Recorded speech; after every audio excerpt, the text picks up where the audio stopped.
Hello साथियों, नमस्कार। मैं राजेश। दोस्तों, आज मैं आप सबको जो अभ्यास प्रश्न यानी प्रैक्टिस सेट करवाने वाला हूं, वो दृष्टि आईएएस का अभ्यास प्रश्न है।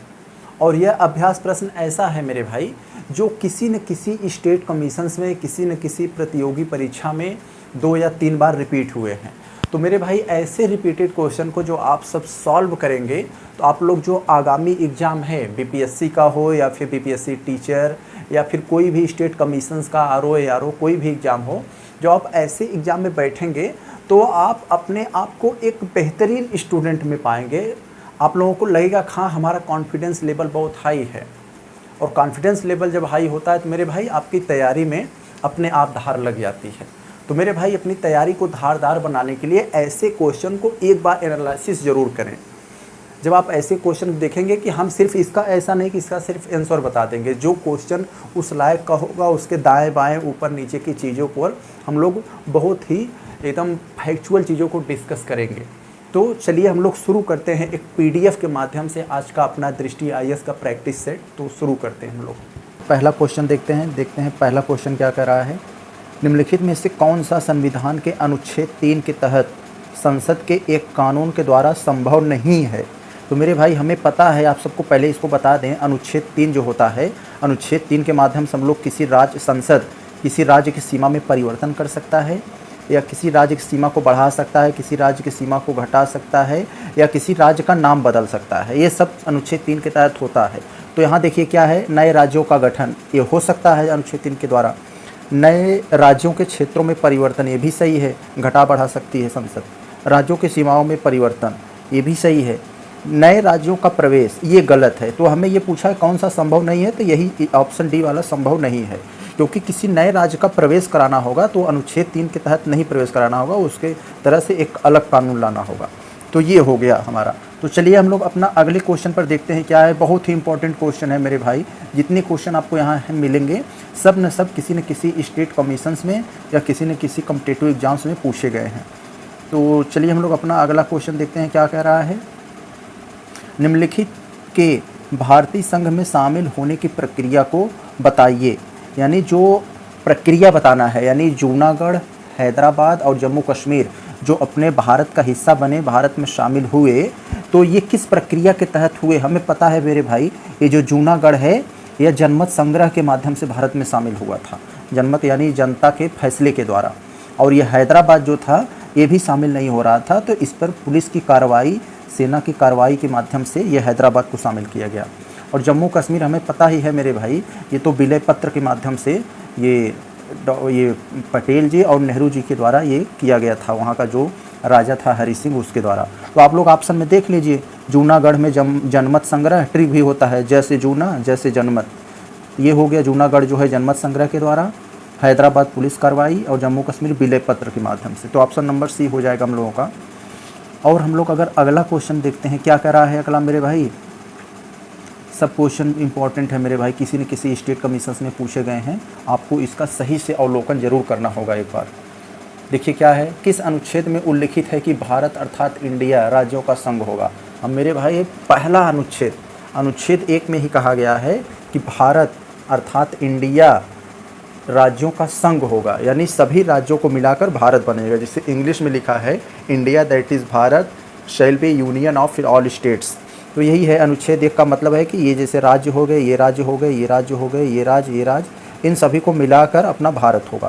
तो इसी को संघ कहा गया है, सभी राज्यों को मिलाकर जो है, या इसमें कहा गया ना इंडिया राज्यों का संघ होगा।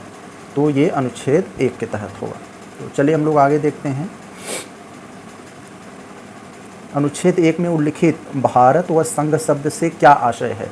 यानी अनुच्छेद 1 में भारत और संघ शब्द जो उल्लेखित है, इसका क्या मतलब है पूछ रहा है। तो मेरे भाई, भारत हमें पता है ये देश का नाम है, और संघ जो है एक प्रकार की किसी देश का सिस्टम होता है, राज पद्धति का प्रकार। तो ये तो बहुत कॉमन सी चीज़ था, हम लोगों ने यहाँ इसको देखा अच्छे से। ऑप्शन नंबर बी हो जाएगा। अगला हम लोग देखें मेरे भाई, अगर इसका ऑप्शन उस पेज में है, किस अनुच्छेद के तहत संसद राज्यों को संघ में मिलाने, क्षेत्र में वृद्धि करने या कमी करने की शक्ति प्राप्त है। अभी मैंने बताया था मेरे भाई आपको कि अनुच्छेद 3 ऐसा होता है जो किसी नए राज्य की स्थापना कर सकता है, राज्य का नाम बदल सकता है, राज्य की सीमा में परिवर्तन कर सकता है। तो अनुच्छेद यानी आर्टिकल 3 के माध्यम से ये सब ऐसा हो सकता है। तो इसका ऑप्शन यही होगा 5वां। तो चलिए हम लोग अपना अगला क्वेश्चन देखते हैं क्या है 6वें में। ऑप्शन नंबर देखिए यहाँ 3 दिया भी है, अनुच्छेद 3।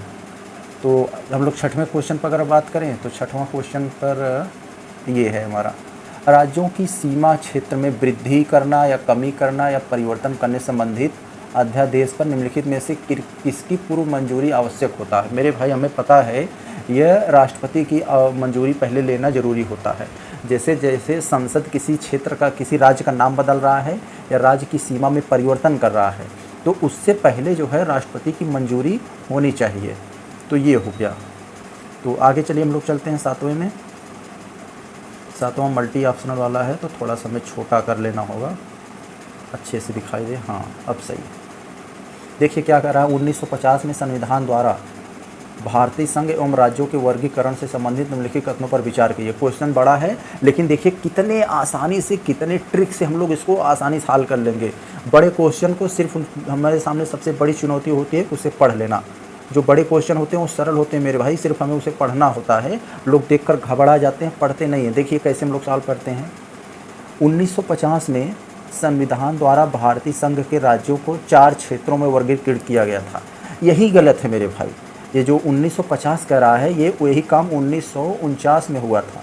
1949 में अपने भारतीय राज्यों को 4 क्षेत्रों में 4 भागों में बांटा गया था।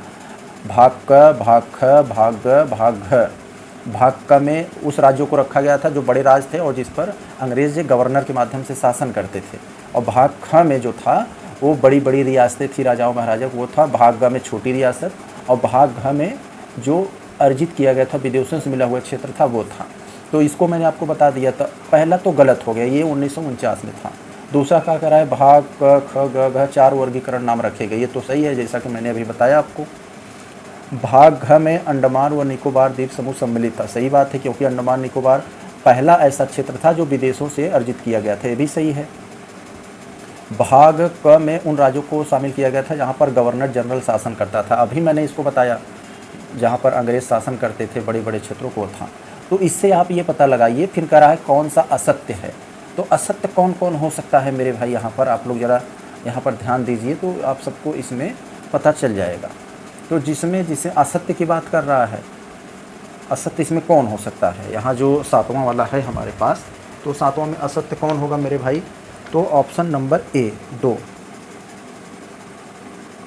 तो असत्य कौन है यहाँ पर ये पहला वाला थोड़ा सा इसमें गड़बड़ ऑप्शन, इसमें मेरे भाई थोड़ा सा गड़बड़ दे दिया है, क्योंकि 1950 में संविधान द्वारा भारतीय संघ के 4 क्षेत्रों में वर्गीकृत किया गया था, यही गलत है। इसका ऑप्शन थोड़ा गलत इसमें आ गया है, तो आप लोग थोड़ा ध्यान रखिए, ये पहला वाला गलत है, बाकी सब सही है। तो चलिए हम लोग अगले क्वेश्चन पर चलते हैं। 8वां में देखिए हमारा क्या है, निम्नलिखित में से कौन सा राज्य 29वें राज्य के रूप में अस्तित्व में आया। तो मेरे भाई तेलंगाना जो था ये अपना 29वां राज्य था। तो आप सोचेंगे राज्य तो 28 हैं इस समय, हाँ मेरे भाई, सन 2019 में जब जम्मू कश्मीर को राज्य से यूटी बना दिया गया तब अपना राज्य, ये क्वेश्चन जो आया होगा ये सन 2019 के पहले आया होगा। तो सन 2019 तक जो है 29 राज्य थे, क्योंकि सन 2019 में जो है जम्मू कश्मीर को राज्य से यूटी बना दिया गया तो एक राज्य घट गया, तो 28 राज्य बचे हैं। तो जो 29वां सबसे अंतिम राज्य बना था अपना, वो तेलंगाना था। तो आइए हम लोग अगले क्वेश्चन पर चलते हैं। अब देखिए क्या कर रहा है, उड़ीसा का नाम परिवर्तन अधिनियम द्वारा ओडिशा रखा गया था। यह अधिनियम कब आया था मेरे भाई, सन 2011 में। सन 2011 में ये उड़ीसा का जो पुराना नाम, ये जो उड़ीसा था मेरे भाई, इसका नया नाम जो है ओडिशा रखा गया। आप सबको इस समय जो ओडिशा है इसका पुराना नाम उड़ीसा था, सन 2011 में रखा गया था।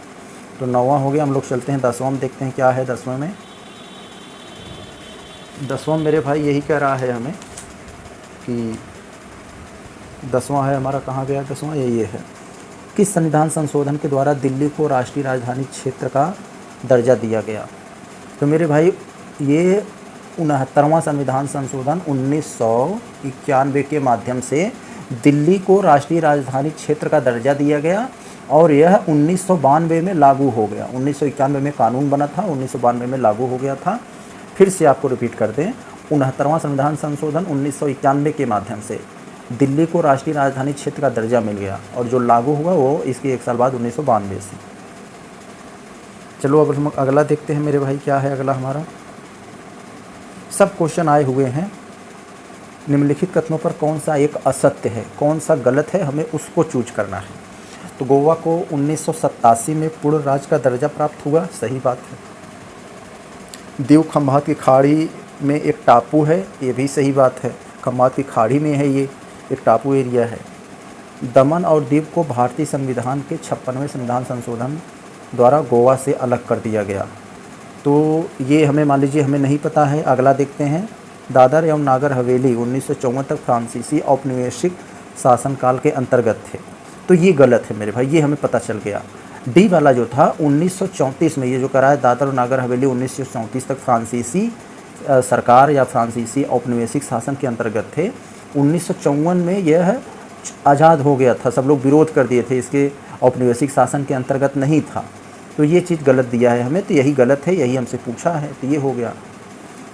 और आगे चलकर हम लोग देखते हैं क्या कर रहा है 12वां में। नीचे दिए गए राज्यों को भारत संघ के संपूर्ण राज्य का दर्जा प्राप्त होने का सही कालक्रम है। मेरे भाई नीचे कुछ राज्य दिए गए हैं, इन राज्यों को संपूर्ण राज्य का दर्जा दिया गया। किस राज्य को पहले दिया गया, किस राज्य को बाद में दिया गया, इसी ऑर्डर को हमें सेट करना है। तो देखिए क्या है, सिक्किम, अरुणाचल प्रदेश, नागालैंड, ये गलत है। नागालैंड, हरियाणा, सिक्किम, ये गलत है। तो यहाँ पर देखेंगे हम लोग, ये सही है बी वाला। देखिए नागालैंड जो था इसको 1962 में संपूर्ण राज्य का दर्जा मिला। हरियाणा को मेरे भाई 1966 में संपूर्ण राज्य का दर्जा मिला। सिक्किम जो था मेरे भाई इसे 1975 में संपूर्ण राज्य का दर्जा मिला था। और अरुणाचल प्रदेश था, इसको मेरे भाई 1987 में संपूर्ण राज्य का दर्जा मिला। तो इससे आप देख सकते हैं कि यही ऑर्डर हमारे लिए सेट हो रहा है। तो यही ऑप्शन नंबर बी है। अगला क्वेश्चन हम लोग देखें। सिक्किम भारत का एक संबद्ध राज्य बनाया गया। संबद्ध राज्य मतलब अपने देश से अटैच किया गया था ये 35वां संविधान संशोधन के माध्यम से। 35वां संविधान संशोधन के माध्यम से ये सिक्किम को भारत का एक संबद्ध राज्य बनाया गया था। और 36वें संविधान संशोधन के माध्यम से मेरे भाई, ये 35वां है, 36वें संविधान संशोधन के माध्यम से सिक्किम को भारत का संपूर्ण राज्य का दर्जा दे दिया गया था। तो ये ध्यान लीजिए आप, बहुत इंपॉर्टेंट क्वेश्चन है। अगला चलिए हम लोग देखते हैं क्या है 14वां में। निम्नलिखित संविधान संशोधन में से किसके द्वारा सिक्किम को विधिवत भारत संघ के एक पूर्ण राज्य के रूप में सम्मिलित किया गया? वो अभी मैंने बताया मेरे भाई, 35वें संविधान संशोधन के माध्यम से सिक्किम को भारत से संबद्ध राज्य बनाया गया और 36वें संविधान संशोधन के माध्यम से सिक्किम को पूर्ण राज्य का दर्जा देकर पूर्ण राज्य का दर्जा मिल गया। तो इम्पॉर्टेंट क्वेश्चन था ये। आगे चलिए हम लोग देखते हैं। छत्तीसगढ़ राज्य वर्तमान स्वरूप में आया, यानी आज का जो छत्तीसगढ़ राज्य है यह कब बनकर अपने वर्तमान स्वरूप में आया? तो मेरे भाई 1 नवंबर सन 2000 को। यह बहुत इम्पॉर्टेंट हो सकता है आपके लिए। 1 नवंबर सन 2000 को एमपी से अलग होकर, यानी एमपी को काटकर छत्तीसगढ़ बनाया गया। इसी डेट को ही यूपी से काटकर उत्तराखंड बनाया गया और इसी डेट को ही बिहार से काटकर जो है झारखंड बनाया गया। तो ये चीज़ें एक ही दिन हुई थी, 1 नवंबर सन 2000 को। तो इन राज्यों जो थे छत्तीसगढ़, उत्तराखंड, झारखंड, इन लोगों की स्थापना दिवस भी एक ही दिन होगा। तो चलिए आगे हम लोग देखते हैं। राज्यों का निर्माण का सही आरोही क्रम बताइए। तो अभी मैंने बताया था मेरे भाई सही आरोही क्रम क्या हो सकता है राज्यों का। इसमें देखिए क्या है, अभी मैंने बताया नागालैंड 1962 में, अरुणाचल 87 में और सिक्किम 75 में। तो इससे हिसाब से आप लोग देख सकते हैं कहाँ पर होगा। तो यहाँ पर हम लोग, ये हमारा सेट होगा नागालैंड 1962, ऑप्शन ए। मेघालय मान लीजिए कि मेघालय हमें नहीं मालूम है, मेघालय शायद 71 में, हाँ सन 71 में जो है 1971 में शामिल, मतलब ये राज्य बनाया गया था। सिक्किम 1975 में,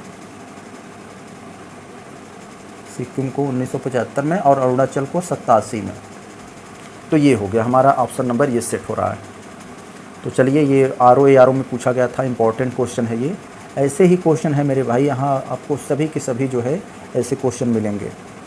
तो निम्नलिखित राज्यों के भारत में बनने का सही कालक्रम पहचान कर कर बताइए। वही बात इसमें भी है, कौन राज्य कब बना उसका सही आर्डर सेट करना है हमें। तो देखिए मेरे भाई, यहाँ पर अभी मैं आपको बता दूँ, ये जो हिमाचल प्रदेश सिक्किम था इसका तो 1975 में बना था, 1975 में बना था। और आंध्र प्रदेश तो सबसे पहले बना था, तो ये नंबर 1 पे होना चाहिए। तो चलिए अब आगे हम लोग देखते हैं यहाँ पर, ये तो इसी से हमारा हो जाएगा। तो ऑप्शन पीछे दिया है हमारा, तो 17 है, ये 18, तो ऑप्शन नंबर ये हमारा यहाँ पर ये बी हो जाएगा, 17वां का बी। तो यही हो जाएगा, आप लोग मिला लीजिए, मैं बता दिया हूँ। आगे देखिए क्या है, सभी के सभी आए हुए क्वेश्चन है मेरे भाई, किसी न किसी आयोग में पूछे गए हैं। 18वां क्वेश्चन जो है हमारा, भाषा के आधार पर राज्यों के गठन के लिए राज्य पुनर्गठन आयोग की स्थापना कब हुई। तो मेरे भाई 1953 में राज्य पुनर्गठन आयोग की स्थापना हुआ था, इसलिए कि भाषा के आधार पर जो राज्यों का निर्माण करना होता है, इसके लिए एक फजल अली, इसमें 3 सदस्य थे, फजल अली थे और हृदय नारायण करके थे, और एक लोग और थे इसमें, उनका नाम नहीं याद आ रहा है, लेकिन फजल अली इसके मेन थे, ये राज्य पुनर्गठन आयोग के जो है सदस्यों में। आगे चलिए हम लोग देखते हैं क्या है, निम्नलिखित में से एक असत्य कथन को बताइए जो सही नहीं है। तो मेरे भाई इसे हमें बताना है, पहला ही गलत मैं यहाँ लिख दिया हूँ। मैसूर राज्य का नया नाम तमिलनाडु रखा गया, नहीं कर्नाटक रखा गया था। मद्रास का नया नाम जो है ये तमिलनाडु रखा गया था, तो ये गलत हो गया। तो अपने आप में ये भी सही है, ये भी सही है, ये भी सही है। तो सही वाला हमें नहीं पूछा, हमें गलत वाला पूछा है, तो हमने यहाँ पर गलत वाला बता दिया आपको, यही ए गलत है। तो आगे चलिए हम लोग देखते हैं 20वां में, इम्पॉर्टेंट क्वेश्चन है, निर्माण का सही अवरोही क्रम बताइए। राज्यों का निर्माण का जो सही अवरोही क्रम है इसको हमें बताना है। तो मेरे भाई इसका जो निर्माण का अवरोही का हमें पता है कि सबसे पहले आंध्र प्रदेश बना था, राजस्थान तो बहुत पहले से बना था। जो 14 राज्य थे जो है आज़ादी के बाद जो वर्गों में बांटे गए थे, तो उसमें राजस्थान था, राजस्थान पहले हो। राजस्थान के बाद जो दूसरा राज्य भाषा के आधार पर जो पहला राज्य बनाया गया वो था आंध्र प्रदेश। आंध्र प्रदेश जैसे ही भाषा के आधार पर राज्य बना, उसके बाद तुरंत जो है ये बम्बई टूटकर जो है महाराष्ट्र और गुजरात में बदल गया, तो महाराष्ट्र आएगा और उसके बाद हरियाणा बना। तो ये ऑप्शन हमारा सही। तो आइए हम 21वां पर चलते हैं, निम्नलिखित में से वे कौन संघ राज्य क्षेत्र में नहीं है। तो मेरे भाई बताइए यहाँ पर कौन संघ राज्य क्षेत्र में नहीं है, तो हमें बताना है, यानी कौन यूटी नहीं है। अंडमान निकोबार ये भी यूटी है, यूनियन टेरिटरी, दमनदीप भी यूनियन टेरिटरी है, गोवा नहीं है, गोवा एक राज्य है, पुदुचेरी भी ये यूटी है। तो ये नहीं पूछा है, तो गोवा नहीं है, बाकी सभी हैं। तो चलिए हम लोग अगला क्वेश्चन अपना देखते हैं। हाल ही में जम्मू और कश्मीर पुनर्गठन विधेयक 2019 को मिली संसद की मंजूरी के बाद किन 2 नए केंद्र शासित प्रदेशों का निर्माण किया गया। हमें पता है मेरे भाई, सन 2019 के पहले आज का जो लद्दाख और जम्मू कश्मीर है, ये पहले एक ही जम्मू कश्मीर नाम से था राज्य। तो सन 2019 में अमित शाह ने ये जो कश्मीर पुनर्गठन विधेयक 2019 को लाकर कश्मीर को 2 भागों में बांटकर 2 यूटी बना दिया, राज्यों को ख़त्म करके, एक यूटी जम्मू कश्मीर नाम से और एक यूटी जो है लद्दाख के नाम से। तो वही बताया है। अब यही देखो क्या बनाया, हमें बताना है संसद की मंजूरी के बाद किन 2 नए केंद्र शासित प्रदेशों का निर्माण किया प्रस्ताव। तो जम्मू कश्मीर और लद्दाख। कुछ लोग तो है गलती से लद्दाख और जम्मू बोल देंगे, ये गलत हो जाएगा, तो ये जम्मू कश्मीर और लद्दाख होगा। तो अगला देखिए हम लोग क्या है 23वां में, क्या पूछ रहा है 23वां में, निम्नलिखित में से कौन सा धर आयोग 1948 का अधिदेश था। हमें पता है मेरे भाई, जब देश अपना आज़ाद हुआ तो आज़ादी के बाद ही जो सबसे पहले भाषा के आधार पर राज्यों में मांग उठी, वो आज का जो आंध्र प्रदेश है, ये आंध्र प्रदेश ये जो थे, ये यहाँ आंध्रा भाषा बोलने वाले थे। तो ये लोग कह रहे थे भैया हमें कर्नाटक से अलग करके जो है ये जो है हमें अलग राज्य बना दीजिए। तो बहुत भाषा के आधार पर राज्यों की मांग तेज़ी से हो रही थी, तो सरकार ने एक धर आयोग गठित किया 1948 में। इस धर आयोग को यह आकलन करना था, ऑब्जर्व करना था कि भाषा के आधार पर राज्य को गठन किया जा सकता है कि नहीं, भाषा के आधार पर राज्यों को गठन करना सही है कि नहीं, इसका काम यही था। तो यही पूछ रहा है इसका क्या मतलब अधिदेश था, इस क्यों बनाया गया था ये। तो मेरे भाई यह संतुति देना कि क्या राज्यों का पुनर्गठन भाषाई आधार पर किया जा सकता है। तो इसीलिए इसी को पता करने के लिए, इसी बारे में जानकारी पता करने के लिए कि भाषा के आधार पर राज्य बनाए जा सकते हैं या नहीं, इसी के लिए धर आयोग 1948 में बनाया गया था। उसके बाद JBP आयोग बनाया गया था, फिर उसके बाद जो है फजल अली आयोग या वो बनाया गया था जो पुनर्गठन वाला था, भाषाई आधार पर राज्य पुनर्गठन आयोग। तो ये हमारा हो गया आंसर। 24वां में हम लोग देखें क्या कह रहा है, मल्टी ऑप्शनल वाला है ये 24 में। संविधान के अनुच्छेद 3 के अनुसार संसद विधि द्वारा, यानी कह रहा है अनुच्छेद 3 के माध्यम से संसद विधि द्वारा क्या कर सकती है क्या नहीं। तो किसी भी देश पर आक्रमण की घोषणा कर सकते, ये तो एकदम गलत है, पहले ही आ गया मेरे भाई, डरना ही नहीं है इस क्वेश्चन से। क्वेश्चन बड़ा था लेकिन देखिए कितना सरल था। मैं पहले बताया कि अनुच्छेद 3 का संबंध किसी राज्य का, नए राज्य को बनाना, राज्य की सीमा में परिवर्तन करना, उसको बढ़ा देना घटा देना, यही इसका काम होता है अनुच्छेद 3 का। तो किसी आक्रमण करना या कि ये तो गलत है सरासर। तो ऑप्शन नंबर 1 जिसमें होगा वो अपने आप गलत हो जाएगा। और किसी भी राज्य की सीमाओं में परिवर्तन करना ये सही है, किसी भी राज्य का क्षेत्र बढ़ा सकेगी ये भी सही है, किसी भी राज्य के अंदर स्वायत्त राज्य की स्थापना कर सकेगी ये भी गलत है। यानी जिस ऑप्शन में जो है ये 1 और 4 होंगे वह जो है गलत होगा। और हमने पूछा है यही क्या पूछा है अनुसार। तो आगे चलिए हम लोग, ये दोनों आपस में सही हैं। तो 24वां में हम लोग देख सकते हैं, सही बताना है, क्या करा है, सही कूट का प्रयोग कीजिए, जिसमें 1 4 होंगे वो गलत होगा। तो ऑप्शन नंबर ये हमारा C सही होगा, क्योंकि इसमें भी ये है, इसमें भी है, ये भी गलत हो जाएंगे, तो यही सही होगा। तो अगला क्वेश्चन हम लोग देखते हैं क्या है। देखने में भारी है, क्वेश्चन बहुत सरल है मेरे भाई। भारत की संसद किसी राज्य में से उसका राज्य क्षेत्र अलग करके अथवा किसी राज्य क्षेत्र को उस राज्य के भाग के साथ मिलाकर नए राज्य का निर्माण कर सकेगी। इसके बारे में निम्नलिखित में से कौन सी पद्धतियां सही हैं। तो मेरे भाई यही बात है, अनुच्छेद 3 के बारे में ये कह रहा है कि साधारण बहुमत द्वारा तथा सामान्य विधायी प्रक्रिया द्वारा। सही बात है, जब किसी राज्य क्षेत्र की सीमा को बढ़ाना घटाना होता है तो संसद इसे साधारण बहुमत के माध्यम से करती है, न कि विशेष बहुमत के द्वारा। तो ये सही है। राष्ट्रपति के अनुशंसा से जो आमतौर पर विधेयक को उस राज्य या राज्यों के विधानमंडल को भेजते हैं जो विधेयकों में प्रस्तावित परिवर्तन से प्रभावित होने वाला राज्य है। तो ये भी सही है मेरे भाई। राष्ट्रपति को दी गई प्रधानमंत्री की सलाह से, ये भी सही है। यानी प्रधानमंत्री कहें या प्रधानमंत्री का जो मंत्रिपरिषद होता है वो राष्ट्रपति को सलाह देता है, उसी के अनुसार कार्य होता है। तो यहाँ पर जो है हमारा तीनों ऑप्शन सही होंगे, ऑप्शन नंबर B। अगला क्वेश्चन हम लोग देखें।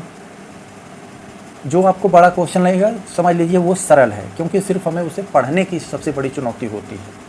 देखिए क्या है, भारत के निम्नलिखित राज्यों को उन्हें राज्य का स्तर प्रदान किए जाने के आधार पर क्रमबद्ध कीजिए। यानी यही बात कर रहा है मेरे भाई, उन्हें जो संपूर्ण राज्य बनाया गया वो सबसे पहले कौन बनाया गया, इसी को ऑर्डर में सेट करना है। तो मेरे भाई हमें सब पता है, ये नागालैंड पहले बनाया गया था। नागालैंड कब बनाया गया था मेरे भाई, 1971 में। 1971 में नागालैंड रहा। फिर उसके बाद सबसे अंत में 1987 में अरुणाचल था, तो सबसे अंत में ये होना चाहिए। 1975 में सिक्किम था। तो इसी हिसाब से आप लोग जो है ऑप्शन में ये खोज सकते हैं कि ऑप्शन नंबर इसमें कौन होगा। तो ऑप्शन नंबर A होना चाहिए। तो ऑप्शन नंबर A है, तो हो जाएगा अपना। सबसे अंत में अरुणाचल होगा क्योंकि 87 में था। क्या है, भारत संघ के संबंध में निम्नलिखित में से कौन सा कथन सही है। तो मेरे भाई पहला देखिए, भारत संघ अमेरिकन की अपेक्षा कैनेडियन फेडरेशन की भांति अधिक है। सही बात है, जो फेडरेशन है वो कनाडाई आधार पर लिया गया है। भारत में संघ प्रणाली जो है, अवशिष्ट शक्तियाँ केंद्र में है, ये भी सही है। अवशिष्ट शक्तियाँ मतलब ऐसी शक्तियाँ जो अभी निर्धारित नहीं की गई हैं वो केंद्र के पास है। भारत संघ राज्यों के पास पृथक होने का संवैधानिक अधिकार है, ये तो एकदम गलत है मेरे भाई। इसीलिए भारत को कहा गया है ना कि भारत जो है विनाशी राज्यों का अविनाशी संघ है, यानी राज्य आपस में टूट फूट भले सकते हैं, राज्यों को छोटा बड़ा किया जा सकता है, लेकिन यह देश से संघ से स्वतंत्र नहीं हो सकते। यही बात है। तो जिसमें 3 होगा वो गलत है, ये गलत हो जाएगा, ये गलत हो जाएगा, और जिसमें 1 और 2 होंगे वही सही होगा, तो ऑप्शन बी सही है। तो 27 हो गया। हम लोग 28वां देखें क्या कह रहा है 28वें में। भारत के भूभाग के बारे में लिखित में से कौन सा कथन सही है? तो इसमें राज्यों के भूभाग सम्मिलित हैं, ये भी सही है। भारत का भूभाग, देखिए एक होता है मेरे भाई भारत का संघ और एक होता है भारत का क्षेत्र, इन दोनों में अंतर होता है। जो भारत का संघ होता है मेरे भाई, इसमें सिर्फ वे क्षेत्र शामिल किए जाते हैं जो राज्य के क्षेत्र होते हैं, यानी 28 राज्य जो हैं, इन 28 राज्यों के क्षेत्रों को मिलाकर जो है जितना क्षेत्र होगा उसे संघ बोला जाएगा। और जो ये तो मैंने कहा भारत का संघ है, लेकिन भारत का क्षेत्र क्या होता है? भारत के क्षेत्र में राज्यों 28 राज्यों का क्षेत्र आएगा, जो 8 यूटी हैं यूनियन टेरिटरी उनका क्षेत्र आएगा, और जो विदेशों से या किसी अन्य से अर्जित किए जा सकने वाले क्षेत्र हैं वो भी आएगा। तो इसके हमारा कौन सा कथन सही हो जाएगा? इसमें राज्यों के भूभाग सम्मिलित सही है। प्रथम अनुसूची में निर्दिष्ट संघ राज्य क्षेत्र में समाविष्ट होंगे, ये भी सही है। इसमें उपार्जित भूभाग सम्मिलित किए जा सकते हैं, ये भी सही है। तो ऑप्शन हमारा 28 में हम लोग देखें कहाँ है, तो ऑप्शन नंबर डी ये हमारा सही हो जाएगा। आगे अगर हम लोग देखते हैं अगला क्वेश्चन क्या कर रहा है मेरे भाई 29वां में, बढ़िया क्वेश्चन है। 1953 के राज्य पुनर्गठन आयोग में कौन कौन सदस्य शामिल थे? अभी मैंने बताया मेरे भाई, अब जो आपको मैं बता रहा था 1953 में राज्य पुनर्गठन आयोग जब बना था तो उसके सदस्य जो है सबसे महत्वपूर्ण सदस्यों में फजल अली थे और हृदय नारायण करके थे एक नाम था, और एक पडिक्कर। तो कहाँ है देखिए मेरे भाई, न्यायमूर्ति फजल अली, हृदय नारायण और M.K. पडिक्कर, तो यही सही है हमारा। आगे चलिए देखते हैं क्या है। निम्नलिखित में से कौन सी एक भारतीय संघ राज्य पद्धति की विशेषता नहीं है?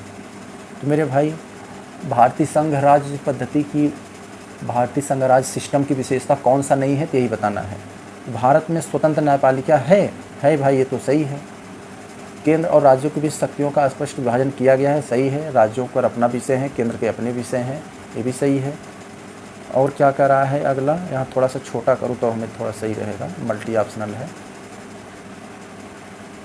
तो क्या करें, भारत में स्वतंत्र न्यायपालिका है, केंद्र और राज्यों के बीच शक्तियों का बंटवारा है, संबद्ध होने वाली इकाइयों को राज्यसभा में असमान प्रतिनिधित्व दिया गया है, ये भी सही है। करा है कौन सी विशेषता नहीं है, तो ऑप्शन डी नहीं होगा। यह संबद्ध राज्य होने वाली इकाइयों के बीच एक असहमति का परिणाम है, तो ये गलत बात है। और बाकी सब सही हैं, तो हमें गलत पूछा, गलत बता दिया हमने। तो आगे चलिए हम लोग देखते हैं क्या है हमारा। तो थोड़ा सा इसको छोटा करना पड़ेगा, हाँ अब सही है। अब देखिए क्या हम लोग, संघ की सरकार यूनियन गवर्नमेंट के संदर्भ में कथनों पर विचार कीजिए। राजस्व विभाग संसद में प्रस्तुत किए जाने वाले केंद्रीय बजट को तैयार करने के लिए उत्तरदायी है। मान लीजिए ये हमें पता नहीं है। अगला ऑप्शन पढ़ते हैं। बड़े ऑप्शन को ऐसे ही किया जाए, हर ऑप्शन किसी को नहीं पता होता है, तो आप अगले पढ़ेंगे तो हो सकता है 1-2 पता हो, 1-2 न पता हो, तो उसके माध्यम से आप इसे एलिमिनेट कर सकते हैं।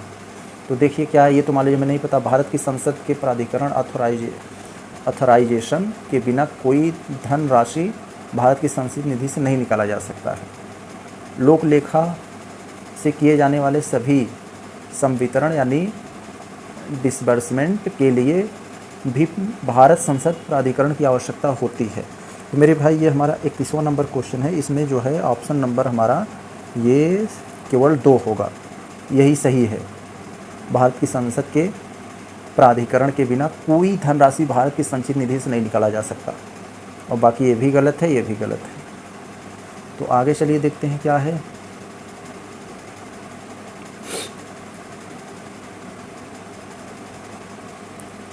यहाँ पे क्या है, मूल संविधान में भारत के संपूर्ण राज्य क्षेत्र को 4 प्रकार में बांटा गया। तभी मैंने बताया शुरुआत में एक ऐसा क्वेश्चन था कि भारत को 1949 में भारत को 4 प्रकार के क्षेत्रों में बांटा गया था। क्षेत्र क, क्षेत्र ख, क्षेत्र ग और क्षेत्र घ। क में रखा गया था ब्रिटिश, जिस पर शासन करते थे गवर्नर माध्यम से बड़े बड़े, और ख में जो बड़े बड़े जो वो राजाओं वाला क्षेत्र थे, और 6 में जो छोटे छोटे राजशाही क्षेत्र है, वो घ में जो भी देशों से अर्जित क्षेत्र था। आगे चलकर भाग ख राज्यों को संघ राज्य क्षेत्र का नाम दिया गया, तो ये भी सही है। तो 32वां जो हमारा हो जाएगा मेरे भाई, ये ऑप्शन नंबर ए सही होगा। सॉरी, हाँ ए, ये गलत है। आगे चलकर तुरंत नहीं रखा गया था, बाद में रखा गया था। तो अगला क्वेश्चन हम लोग देखते हैं, निम्नलिखित में से कौन सा संविधान संशोधन राज्य पुनर्गठन आयोग अधिनियम 1956 व्यवहार लाने के लिए किया गया था? तो हमें पता है जब राज्य पुनर्गठन, जो संविधान संशोधन राज्य पुनर्गठन अधिनियम 1956 को व्यवहार में लाने के लिए कौन सा किया गया था, तो ये कौन सा संविधान संशोधन था? तो 33वां में हमें ये बताना है, ऑप्शन नंबर ए, ये 7वां संविधान संशोधन था। 1956 में जो संविधान संशोधन राज्य पुनर्गठन अधिनियम से संबंधित था, ये 7वां संविधान संशोधन था। तो 33 हो गया हम लोग का। चलते हैं 34 में, देखते हैं 34 में क्या है। केंद्र सरकार एवं संघ राज्य क्षेत्र के मध्य विवाद होने पर संघ राज्य क्षेत्र सर्वोच्च न्यायालय की मूल अधिकारिता के तहत रिट दायर कर सकता है। गलत बात है। सभी संघ राज्य क्षेत्रों अपनी विधायिकाएँ हैं। सभी में कहाँ है? केवल दिल्ली पुदुचेरी में है, और अभी जम्मू कश्मीर किया गया, और हर जगह विधानसभा कहाँ है? तो दोनों गलत हो जाएगा इसका। तो 35वां में क्या है, निम्नलिखित कथनों में से किसे संघ राज्य क्षेत्र में प्रशासन नियुक्त करने का अधिकार है? हमें पता है संघ राज्य क्षेत्र का मतलब यूटी यहाँ पर होता है, यूनियन टेरिटरी, तो जिसे भी संपूर्ण राज्य का दर्जा नहीं मिला है। तो क्या कह रहा है कि प्रशासक नियुक्त करने का अधिकार किसे होता है? राष्ट्रपति को होता है। सीधी बात, इसमें कोई दो राय नहीं है। तो अगले क्वेश्चन चलिए हम लोग देखें। दिल्ली पुदुचेरी, ये बताना है, कथन दिया है और इसमें हमें बताना है, मल्टी ऑप्शनल का है। दिल्ली एवं पुदुचेरी के प्रशासक को उपराज्यपाल कहा जाता है, ये बात सही है। और लक्षद्वीप एवं चंडीगढ़ के प्रमुख को प्रशासक कहा जाता है, ये भी सही है। तो हमारा ऑप्शन नंबर सी सही हो जाए, 1 और 2 दोनों, तो 36 सी हो जाएगा हमारा। अगला क्वेश्चन देखते हैं। कथनों पर विचार करके बताना है हमें। संघ राज्य क्षेत्रों के उपराज्यपाल या प्रशासक को पूर्णतः राज्यों के राज्यपालों के समान होते हैं। ये बात गलत है मेरे भाई, राज्यपालों के समान ये नहीं होते हैं। दिल्ली एवं पुदुचेरी के उपराज्यपाल अध्यादेश जारी कर सकते हैं, नहीं जारी कर सकते हैं, ये भी गलत है। तो 37वां में मेरे भाई हमारा ऑप्शन नंबर बी, तो ऑप्शन नंबर बी होगा। कौन सा सही है ये? अच्छा हाँ, ये वाला सही होगा। ये पहला गलत है और ये सही है, तो 2 वाला हमारा सही होगा। तो आगे चले हम लोग देखते हैं क्या है। 69वें संविधान संशोधन अधिनियम 1991 का संबंध किससे है? मेरे भाई पुदुचेरी में विधानसभा के गठन से, ये भी गलत है। अभी मैंने बताया 69वां संविधान संशोधन 1991 में जो आया था, वो दिल्ली को राष्ट्रीय राजधानी क्षेत्र का दर्जा देने के लिए आया था, और 92 में यह दर्जा मिल भी गया था। तो ऑप्शन नंबर बी, दिल्ली को विशेष राज्य की स्थिति प्रदान के लिए भी, हाँ ये सही है, तो यही वाला है। तो विशेष राज्य का दर्जा देने के लिए लाया गया था। तो ऑप्शन 39 पे हम लोग आ गए। तो अनुच्छेद 370 को निरस्त किए जाने के बाद जम्मू कश्मीर राज्य का अपना अलग झंडा होगा। मेरे भाई सारा खेल तो इसी का था, अब कहाँ से अलग होगा? जब तक अनुच्छेद 370 था तभी तक ऐसा था कि वहाँ भारत का संविधान लागू नहीं होगा पूरी तरीके से, उनका अपना संविधान होगा, उनका अपना झंडा होगा। लेकिन 370 निरस्त किए जाने के बाद सब एक हो गया, तो ये चीज़ तो गलत है। अनुच्छेद 370 निरस्त किए जाने के पश्चात जम्मू कश्मीर के भारतीय संविधान सीमित रूप से लागू होगा। मेरे भाई पहले सीमित रूप से लागू होता था, अब तो संपूर्ण रूप से लागू होगा, ये भी गलत है। तो पूछ रहा है कौन सा सही है? न तो 1 सही है न तो 2। अब हम लोग चलते हैं 40 पे।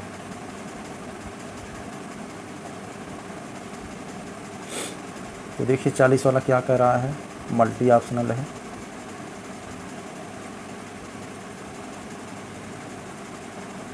अनुच्छेद 370 के संदर्भ में विचार करना है। वर्तमान में जम्मू कश्मीर अनुच्छेद 370 केवल खंड का लागू है, इसे निरस्त नहीं किया जा सकता। तो इसे, ये तो निरस्त किया जा चुका है, खंड का की बात कर रहा है। अनुच्छेद 370 खंड 1 के अनुसार राष्ट्रपति जम्मू कश्मीर की सरकार से सलाह कर संविधान के विधि अनुच्छेद को जम्मू कश्मीर पर लागू कर सकता है। अब वहाँ से ऐसा नहीं कर सकता। तो 40वां में जो हमारा आंसर हो जाएगा ऑप्शन नंबर ए। कौन सा सही है? तो ये वाला केवल सही है, तो ये गलत है दूसरा वाला, तो ये हमारा सही हो जाएगा। 41 में अगर हम लोग देखें, थोड़ा सा छोटा कर दें हम, अनुच्छेद 370 के निरसन के पश्चात अब जम्मू कश्मीर में देश के अन्य राज्यों के लोग ज़मीन खरीद सकेंगे। अब सही बात है ये, यानी 370 जब निरस्त हुआ तो यहाँ बाहरी लोग भी आकर अपना ज़मीन खरीद कर घर बसा सकते हैं। आपको अगर बसाना हो तो आप अब बसा सकते हैं, सन 2019 पहले नहीं बसा सकते थे। तो इसे ही अनुच्छेद 370 के निरसन के पश्चात जम्मू कश्मीर में स्थानीय लोगों को कुछ विशेषाधिकार जारी रहेंगे। ये अब नहीं जारी है, पहले जारी था, लेकिन जब 370 ख़त्म हुआ तो अब वहाँ के जो स्थानीय लोग हैं उनको कोई विशेषाधिकार नहीं है। तो दूसरा गलत है, केवल एक हमारा सही हो जाएगा। तो हम लोग आगे चलते हैं, अगला क्वेश्चन पढ़ते हैं क्या है। थोड़ा सा मैं पानी पी लूँ। अगला क्वेश्चन देखते हैं मेरे भाई 42वां में क्या है, मल्टी ऑप्शनल है। तो निम्नलिखित कथनों पर विचार करना। 31 सितंबर सन 2019 से जम्मू कश्मीर राज्य को जम्मू कश्मीर और लद्दाख केंद्र प्रदेशों में आधिकारिक रूप से विभाजित कर दिया गया। मेरे भाई ये गलत है, 31 सितंबर नहीं है, यह जो सरदार वल्लभ भाई पटेल के जो जन्म मतलब उनकी जो जयंती है उनके, यानी 31 अक्टूबर से ये लागू हुआ था। तो ये गलत है, तो एक जहाँ होगा वो गलत हो जाएगा। जम्मू कश्मीर विधानसभा नहीं होगी लेकिन लद्दाख में होगी, ये उल्टा कह दिया है। जम्मू कश्मीर विधानसभा होगी मेरे भाई और लद्दाख में विधानसभा नहीं होगी, तो ये दोनों कथन गलत हो गया हमारा। तो ऑप्शन नंबर डी हो जाएगा। पूछ रहा है कौन सा सही है, तो न तो ए सही है न तो ये से डी होगा, 1 और 2 दोनों गलत है। तो 42 हो गया हमारा। 42 तो हम लोगों ने यहाँ पर दोस्तों कुल टोटल 42 क्वेश्चन को देखा, और ये 42 के 42 क्वेश्चन मेरे भाई जो संविधान का हमारा जो संविधान में भाग 1 है, भाग 1 हमें पता है कि भाग 1 में कि भारत का संघ और उसका राज्य क्षेत्र यही आता है, और पूरा का पूरा क्वेश्चन जो है भारत का संघ और उसका राज्य क्षेत्र में संबंधित था।